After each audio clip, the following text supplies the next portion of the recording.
When I put my presentation together, I liked to imagine that Eminem had a message he wanted to share with the FCC directly. So, pardon if that offends anybody. I'm sorry, but that's meant for the FCC. Guys, in the compliance and rules and regulations world, and Lester just barely touched on this in his presentation, it has been a whirlwind over the past 6 to 8 months of changes that we all have to adhere to moving forward. And the tough part, and I'm going to go through this, the tough part is we have to really wait for the insurance carriers to provide their clarification to the rules. It's a big process, so we're going to get it right into it, though. So, first of all, if you're not sure who the FCC and CMS is, maybe you've been living under a rock for the past 50 years. Here's some simple definitions. The FCC is the Federal Communications Commission. They regulate all the communication here in the United States, radio, cable TV, internet, all of it. CMS stands for Crazy Monster Silly People. Sorry, Centers for Medicare and Medicaid Services. They regulate everything Medicare related. Here's an interesting point I want to bring up too that has come up many times. And I was actually last AEP, leading up to AEP, I got to sit down with a $1 billion FMO, and they wanted to talk to me about marketing going into AEP, see how we could potentially work together. And this conversation came up when we were talking about rules and regulations and potentially some of the future rules and regulations that were coming. And when it comes to communicating with seniors, who has the final say? When it comes to rules being created, rules being implemented, and what they told me at the time was that the FCC would really be the ones that have the final say. But the reality is, here we are now 8 months later from when I was speaking to them, CMS actually has the ability to regulate everything regarding Medicare, including communications to the beneficiary. There is actually legal precedent in the Social Security Act that allows them to do this. I don't have the exact part of the Social Security Act to show you, but that was something crazy to me. And just to see how much confusion and how convoluted it's been.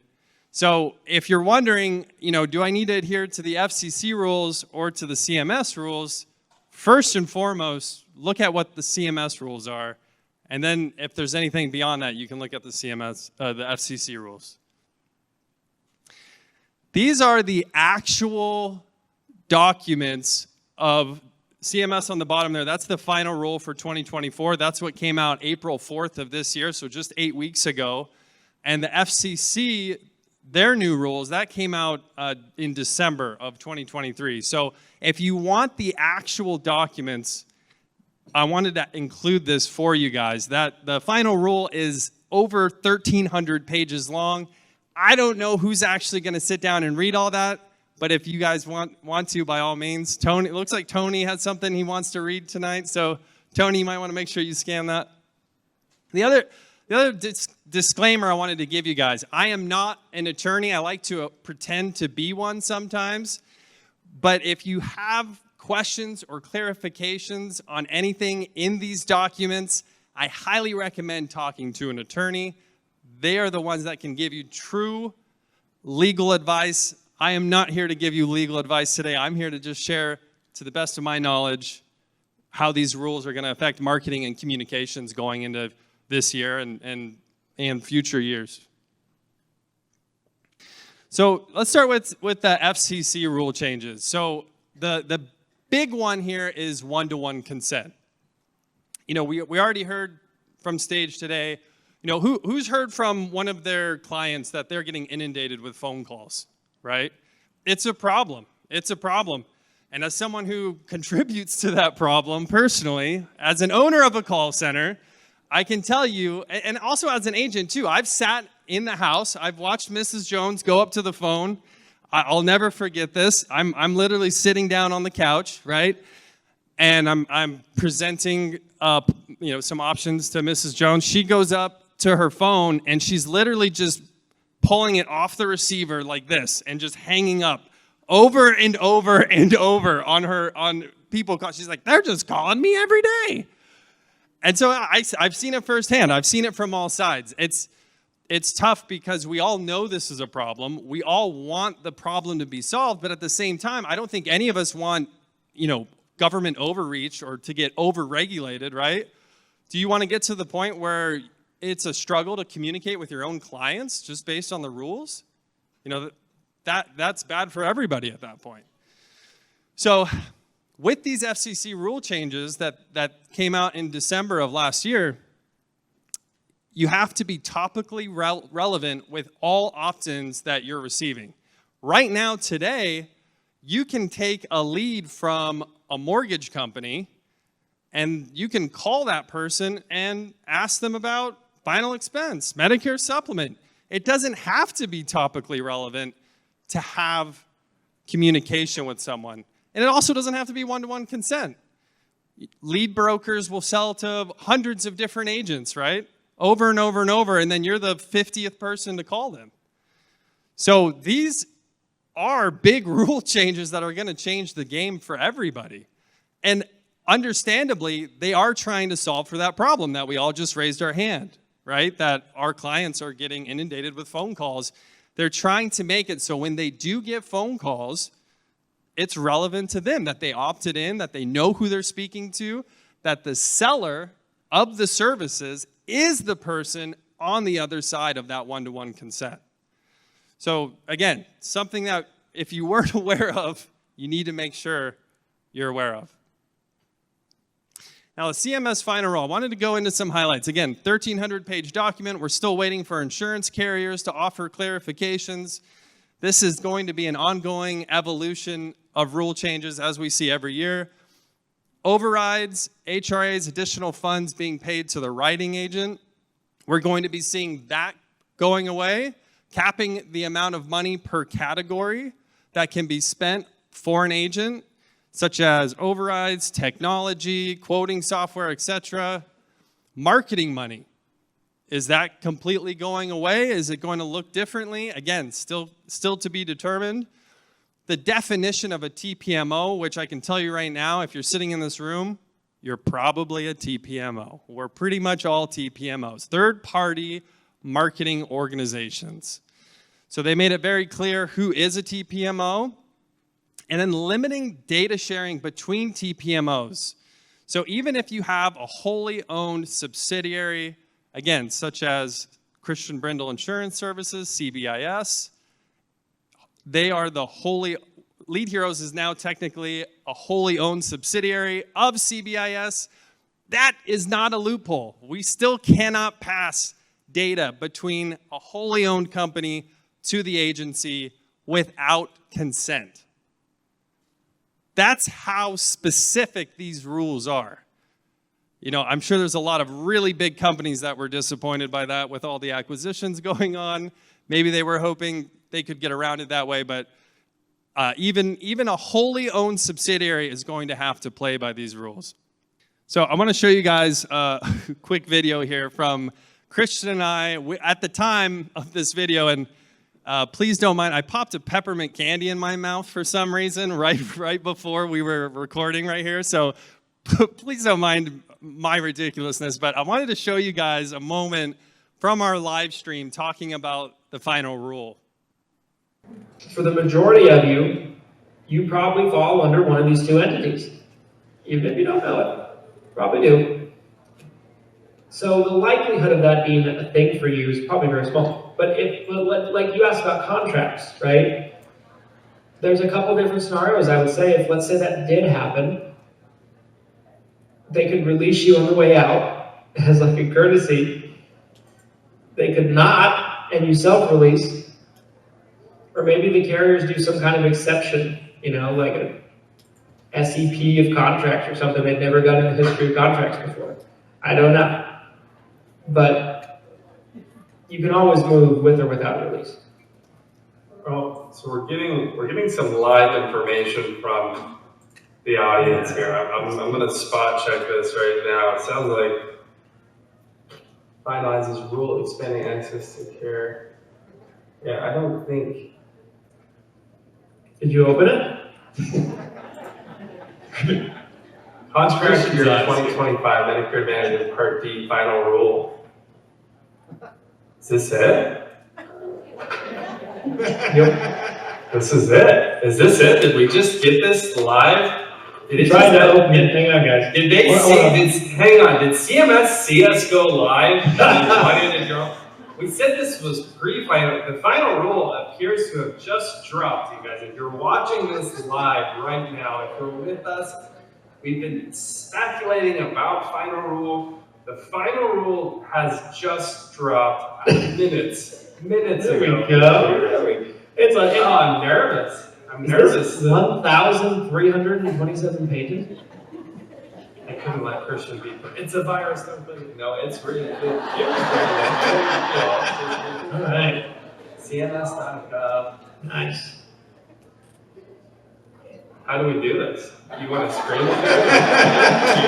Yeah, let's screen share. Yeah, they couldn't let me beat them. They're like, don't. How nervous are you right now? I'm nervous. My heart's a little fast. I can't believe it dropped. It dropped. I feel like we created this. I don't know. We were told tomorrow. It got dropped today. Yeah, I was told tomorrow by very credible sources.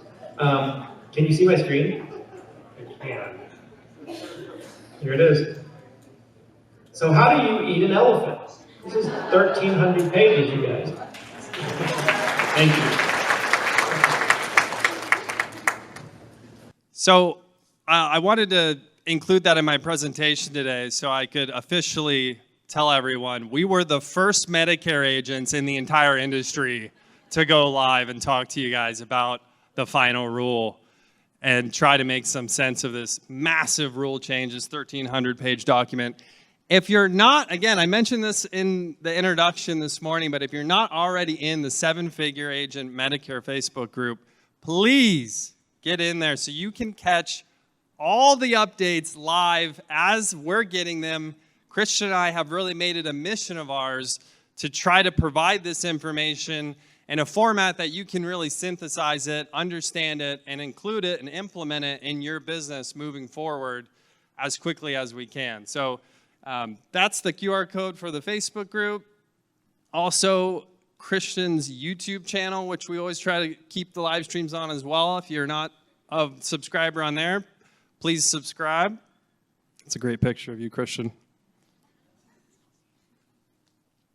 My heart's beating a little fast. So what are the implications of all these rule changes? How is this going to affect all of you? How is this going to affect AEP this year? Buying aged leads or shared leads is now dead. For some of you, that might be a celebration. For some of you, that might be a death sentence to how you're currently marketing, right? This has been essentially the gold standard of lead generation for years now.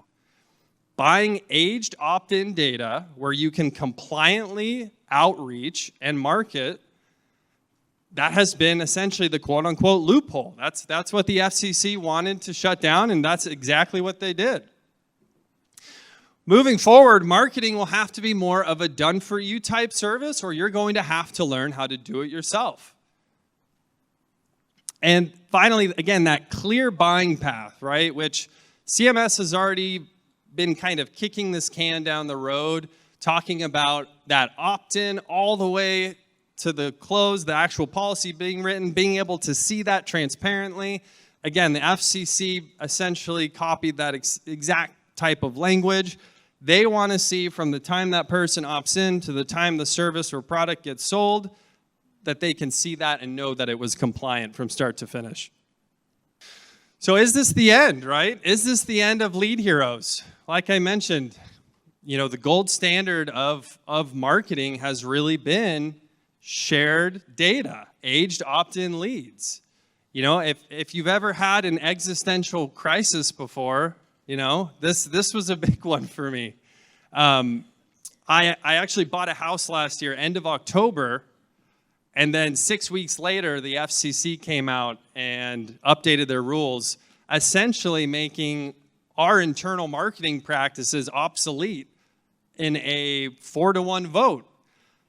5 unelected government officials got together and voted on these rules, and in a 4-to-1 landslide victory for the new FCC rules, completely obliterated how we currently are doing our marketing from a compliance standpoint. The good news is they gave 12 months to implement it. However, like I talked about earlier, CMS wants it to start October 1st, not January 27th, which is what the FCC rules state. So we actually, as Medicare agents, we have to start these rules even sooner than what the FCC states for the rules to start. So this was, again, a big moment for me personally, for the company, trying to figure out, understand these rules. How can we adapt? How can we overcome? Or maybe we can't. Maybe it's time to move on, do something different. Going through from kind of the start of the company to where it is now, you know, it's always been an ongoing evolution from the time I hired our first caller at Lead Heroes back in 2015. And initially, again, as proof of concept, it was essentially just hiring one caller, one dialer seat for that one caller, and at the time, focusing on final expense and Medicare supplement, literally cold calling and just scrubbing against the do not call list. That moved on to utilizing aged and shared data, like I mentioned, which is now, again, the question mark. What's next? How do you provide marketing for insurance agents with one-to-one consent when I'm collecting that consent and then you're ultimately the final seller, right? It poses a big problem. This video is sponsored by none other than Hire Heroes, you guys. Hire Heroes should be at the top of your list when considering your virtual assistant needs. Let's face it, today, hiring employees and hiring staff for your business is harder than ever and more expensive than it's ever been before. And when you're a new up-and-coming business in particular, or even if you're an established business, sometimes the squeeze of the financials of hiring somebody stateside can be incredibly challenging. What Hire Heroes brings to you is an ability to tap into their best of the best team members that you can plug into your business at very affordable prices. One thing about finding and hiring VAs completely on your own is it can get a little sketchy because you don't always know who you're getting and who's working for you. The great thing also about Hire Heroes is they've gone through and done the work for you of vetting the people that you're going to be working with, and the people that you are assigned are only the best of the best and the shining examples of excellence within the company. So you know you're getting top tier talent and you don't have to go through any of the time or headache of vetting people and trying out multiple people to get there. There's a link down in the description so you guys can learn more about Hire Heroes and getting help for your business today. Starting October 1st or sooner, we will be working on implementing opt-in consent, becoming the original publisher for every lead that we call. That's the only way that we will be able to move forward. We can't work with any shared data or any of our data broker partners, list aggregators. It has to come from us now internally. So that is going to be the future. That is Lead Heroes' future. For all of my haters who are hoping that it was actually the end of Lead Heroes, I'm so sorry.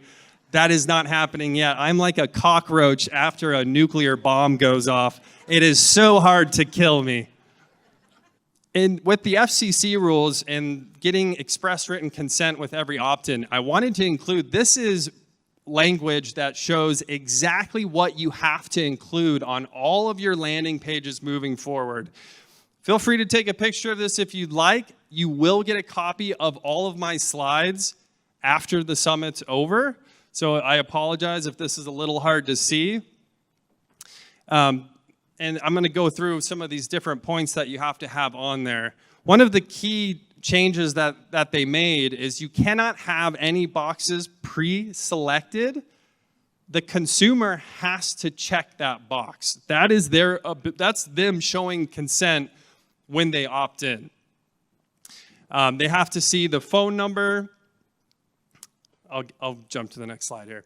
So disclosure must reference language on the button. Again, I'm not going to go through all of this, but this kind of shows all the things that are necessary. And that was really, this is just like a boiler template. That's another thing I wanted to mention here. And another plug for contacting your attorney, or if you don't have an attorney, maybe you should get one. There is language in here that you might not have to include because it might not be relevant to you and your business. As an example, number 13 here, it mentions pre-recorded or artificial voice messages. If you are not using pre-recorded messages in your marketing or artificial intelligence to help you with your marketing, you don't need to include that in your opt-in form. So this might look long. This might be concerning if you're marketing right now and you're using something much shorter for your opt-in consent. You might be able to tweak this and still be compliant. Again, talk to an attorney. They can help you out if you're confused or concerned. But this is a nice boiler template where if you do include all this language, you know you're going to be compliant. You can start grabbing that one-to-one consent opt-ins and you can run with it. Another thing I'll mention too while I have this up, if you see number 14 here where there's 4 different companies listed, which you're like, Glenn, that's not one-to-one consent, that's 1-to-4 consent. The FCC clarified and came out and said, we're not going to regulate how many boxes you want to put on your opt-in form. If you want to have 250 companies listed on your opt-in form and you want the consumer to go through and click them all, you can have 250 companies listed on your opt-in form. You can also have a select all button, which is number 11. So again, it can't be pre-selected and the select all can't be over the top. It has to just be listed right there kind of on the side. But a couple of tricks if you are trying to market for, maybe you have multiple agencies in your downline and you're trying to help them market. This gives you the ability to do that. So how will this all work moving forward? How can Lead Heroes continue to market for insurance agents, capture one-to-one consent on your behalf, and provide a compliant process all the way through? So I'm going to give you kind of the roadmap, and it's in process. You guys remember that video of Christian's heart beating fast and us going through the FCC, or excuse me, the CMS final rule live as it dropped. That was just 8 weeks ago. So, again, this is all happening very much so in real time. We're getting the updates from the government on the rules. We are trying to learn, understand them. We're consulting with our attorneys. We are implementing these tests, seeing what works, what doesn't work, and we're building this out. So first and foremost is digital marketing platforms, right? There are a ton of different digital marketing platforms that you can work with to capture consent, right? Where you can find seniors who need help, where they might click on an ad, get to your form. At Lead Heroes, we have done an incredible amount of digital marketing towards insurance agents. Many of you have probably seen internet ads from Lead Heroes or Hire Heroes, or it could be from Christian Brindle's Facebook page. We've done a lot of paid ads. So the good news is we're not starting from scratch. We have infrastructure. We have team members in place who are experts at this. This is less about starting over, and this is really more about retooling the resources that we already have on hand. So that's something that I'm excited about. Something that's coming out today, you guys. I'm just going to spend a minute talking about this, but this is the 7-figure CRM. This is something that Christian and I have been working on since January when we merged all of our companies together. And I honestly, of all the things that I'm talking about, this is potentially one of the most exciting things that we're planning on rolling out and having all of you guys get access to. This is going to allow us to really optimize that digital marketing. So once someone opts in and it comes into the CRM, Christian in his talk, he kept talking about touch points. He said touch points are going to be the key moving forward. He's talking about retention, right?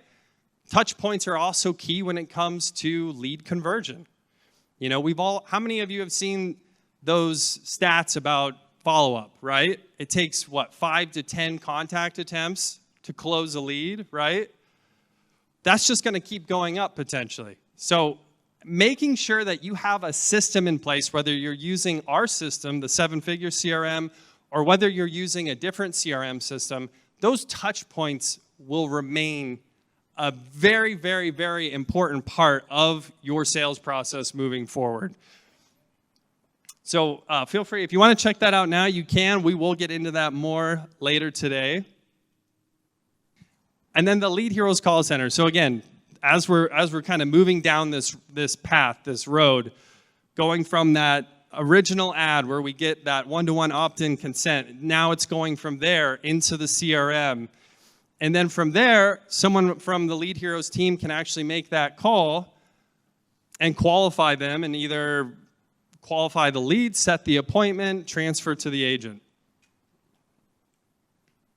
And again, coming back to the one-to-one consent, how does that work if the one-to-one consent in the ad, right? If the language on the opt-in form says Lead Heroes or a Lead Heroes DBA, doing business as, how would that work if you're a completely different legal entity from us?